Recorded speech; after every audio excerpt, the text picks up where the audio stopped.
But it is freak out. Like this is freak out worthy.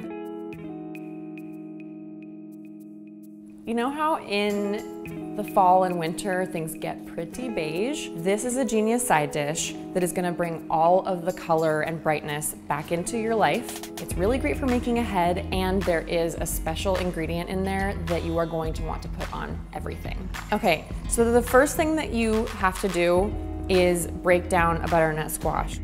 You really need to respect your squash. It rolls, it is a little resistant to your knife.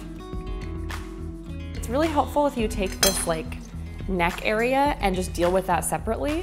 Lop off its neck. There. Do this really carefully. Maybe don't talk to a camera while you're doing it.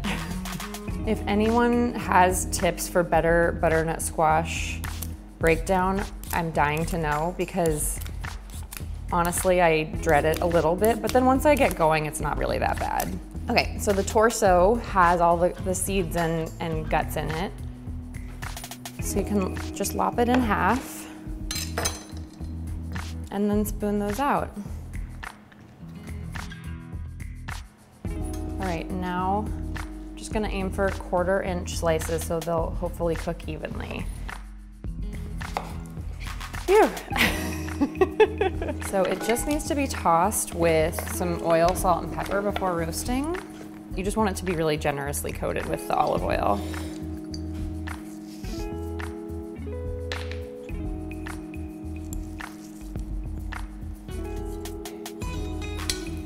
I'm gonna use my hands. Then you'll know that you've got all of your weird clumps like this broken up, oil covering every surface. So the rule with roasting is you don't want to crowd the pan, but sometimes when you're serving a lot of people, it's unavoidable, and it's going to be okay.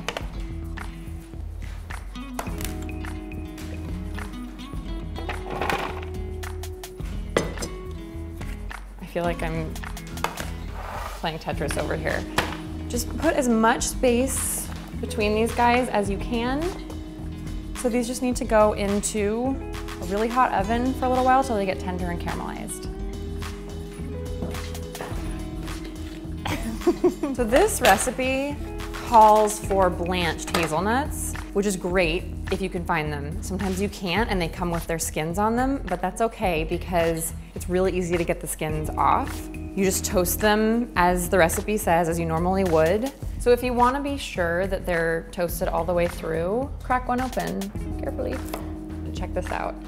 So you can see it's nice and golden all the way through. So just throw them in a kitchen towel and bundle them up and let them sit for until you're ready to deal with them. Okay, these hazelnuts have been taking a nap in their towel. Steam has been loosening the skins, and now it's just a matter of rolling the skins off like this. See, look, check this out. You've barely done anything and all of the skin has flaked off. You know, if you have a little bit of skin still stuck to them, that's totally fine. You just don't want all this. It just gets kind of mulchy. I think what's so great and beautiful about this salad is that it's all these just kind of organic seeming shapes and textures, and so I like to leave it pretty rough. So each thing, as I'm done with it, I'm just throwing in the bowl. So everything in the salad is delicious, but this is the one ingredient that you're going to want to make all the time and put on everything. It's Dan Kluger's spicy onions.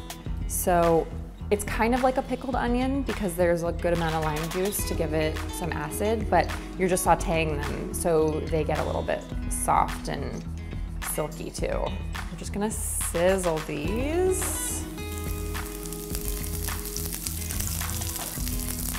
I'll give them a stir every now and again, but while they're doing that, I can put together the other things that are gonna make them so good and addictive. So one of those things is a lot of lime juice. Oh, these are dry limes. Good thing we have a lot of them.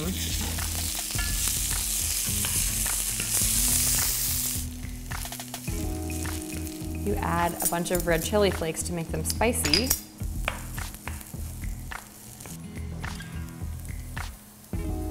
Okay, so there's a lot of lime juice in here. And because a lot of lime juice can be a little sharp, we're gonna add some honey, and that is gonna bring out the sweetness in the onions too. And you can adjust all of this to taste. If your onion's a little bigger or smaller, if you want them sweeter, if you want them spicier, do all that stuff. These onions are cool now. They turn kind of purpley and get these like ombre, stripy things. They're so pretty. This is why you need to make triple batches of them. But now that they're cool, the lime zest can happen.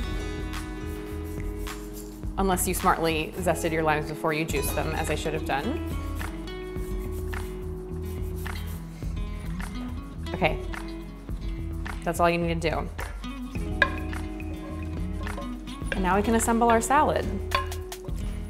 Lovely roasted squash. All of this is where you really see Dan Kluger's genius come into play, because he's got this like sweet, roasted, soft, warm, cozy butternut squash. He's got crunchy, nutty hazelnuts. He's got those spicy, amazing onions. And then look at all these herbs that go in here. This is parsley, mint, and marjoram. And it's gonna seem like way too much, but when all of the flavors are turned up to 11, it all just works. It all like makes everything so much more lively and bright.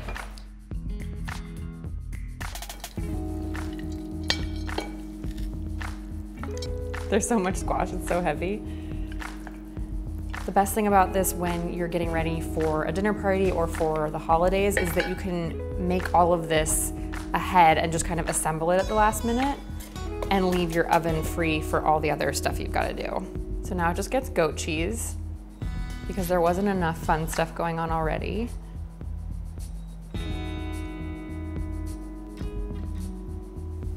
And this little bit's for me. I made mine with extra spicy onions.